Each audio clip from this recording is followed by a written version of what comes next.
Hello friends, welcome back to my channel Dastaan TV. तो जैसा कि आप जानते हैं, बीच बीच में डीसी के अलावा जो बाकी हॉलीवुड फ्रेंचाइजेज हैं उनसे रिलेटेड अपडेट्स भी कवर करता हूं। तो चलिए बिना टाइम वेस्ट किए आइए शुरू करते हैं। तो सबसे पहली न्यूज़ है टॉम क्रूज़ को लेके। आपको पता ही होगा इनकी जो टॉप गन फ्रेंचाइज है, जिसका second part top gun Maverick बहुत ही बड़ा सक्सेस रहा था बॉक्स ऑफिस पे।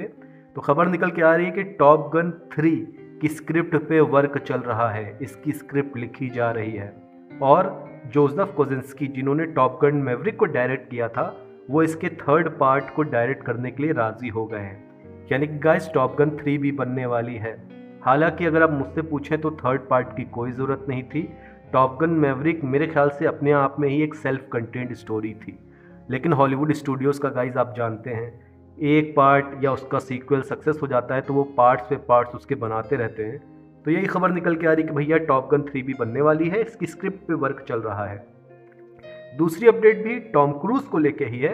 जैसा कि आप जानते हैं, जैसे ये न्यूज़ निकल के आई थी कि टॉम क्रूज ने वार्नर ब्रदर्स के साथ डील साइन की है, उनके लिए मूवीज़ बनाएंगे वो और उसमें स्टार भी करेंगे। तो अब ये खबर निकल के आ रही कि वार्नर ब्रदर्स चाहता है कि एज ऑफ टुमारो के सीक्वल पे भी वर्क करें टॉम क्रूज, क्योंकि जैसे ही टॉम क्रूज ने डील साइन की थी वार्नर ब्रदर्स के साथ, पूरे तरीके से सोशल मीडिया पे ये चीज़ घूम रही थी कि भैया एज ऑफ टुमारो जो मूवी है उसका सीक्वल बनना चाहिए, मूवी अच्छी थी। तो वार्नर ब्रदर्स भी यही चाह रहा है कि टॉम क्रूज वर्क करें एज ऑफ टुमारो के सीक्वल पे भी।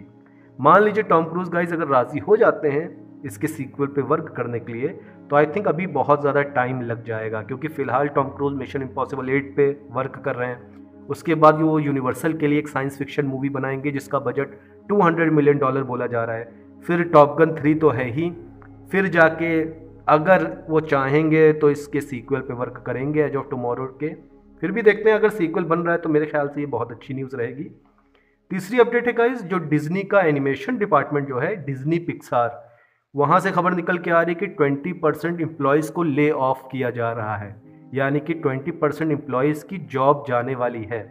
ऐसा इसलिए हो रहा है क्योंकि जो डिज्नी प्लस स्ट्रीमिंग ऐप है उसके बारे में मैंने ऑलरेडी आपको कई बार बताया हुआ है कि वो अभी तक प्रॉफिटेबल नहीं हुई है। यानी सब्सक्राइबर बहुत ज़्यादा है डिज्नी प्लस के, लेकिन अभी भी उसने $1 प्रॉफिट में जनरेट करके नहीं दिया है डिज्नी को।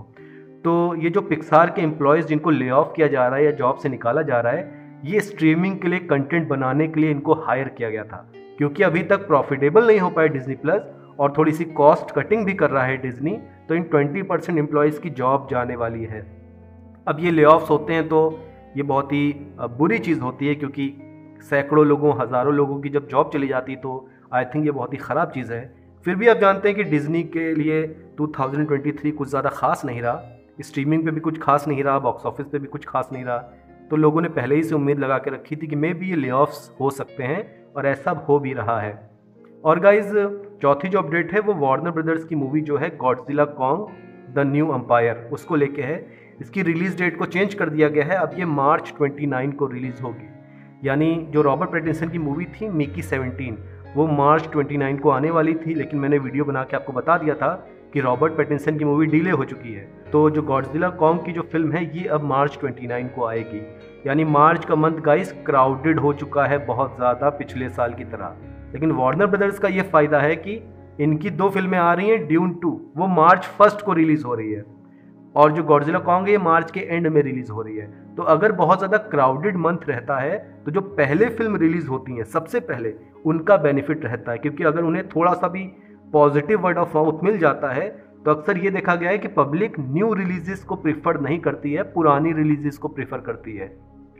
ये हमने फ्लैश के दौरान भी गाइस देखा था। आपको याद होगा स्पाइडरमैन की एनिमेशन मूवी जो रिलीज़ हुई थी अक्रॉस द स्पाइडर वर्स, उसको बहुत ज़्यादा पॉजिटिव रिस्पांस मिला था। उसके बाद ट्रांसफॉर्मर की फिल्म रिलीज़ हुई, फिर फ्लैश रिलीज़ हुई, फिर इंडियाना जोन्स का 5th पार्ट रिलीज़ हुआ। लेकिन इन चारों फिल्म्स का अगर आप कंपैरिजन करें तो सबसे ज़्यादा जो पॉजिटिव रिस्पांस मिला था वो स्पाइडरमैन की फिल्म को मिला था। तो जितनी भी ऑडियंस थी वो सबकी सब स्पाइडरमैन फिल्म को देखने के लिए चली गई थी। तो स्पाइडरमैन मूवी तो डोमेस्टिक मार्केट में बहुत ही तगड़ा सक्सेस हो गई थी, लेकिन बाकी तीनों मूवीज जो थी वो डोमेस्टिक मार्केट में बिल्कुल भी सक्सेस नहीं हो पाई थी। तो क्राउडेड मंथ रहता है तो गाइज ये प्रॉब्लम होती है। तो वार्नर ब्रदर्स के फैन के लिए मैं यही कहूँगा कि अगर ड्यून 2 को पॉजिटिव रिव्यूज मिल गए तो गाइज फिर ड्यून 2 एक बहुत बड़ी सक्सेस होने वाली है, क्योंकि जैसा कि मैंने कहा यही हो जाता है, पब्लिक उस मूवी को प्रेफर करने लग जाती है जिसका वर्ड ऑफ माउथ बहुत पॉजिटिव रहता है। और वार्नर ब्रदर्स चाहेगा कि ड्यून 2 एक काफ़ी बड़ा सक्सेस हो। और गॉडजिला कॉन्ग, ये जो मॉन्स्टर वर्स फ्रेंचाइज है, इसकी तो अपनी ही एक पॉपुलैरिटी है। इसका तो सक्सेस होना ऑलमोस्ट तय है, क्योंकि कोविड के टाइम जब Godzilla versus Kong box office success हो गई थी, अब तो फिर भी वैसा कोई इशू इस साल अब नहीं है, और पूरे ऑल ओवर वर्ल्ड हर जगह थिएटर खुल ही चुके हैं अब। तो देखते हैं बॉक्स ऑफिस कैसा रहता है इन दोनों वार्नर ब्रदर्स की मूवीज़ का।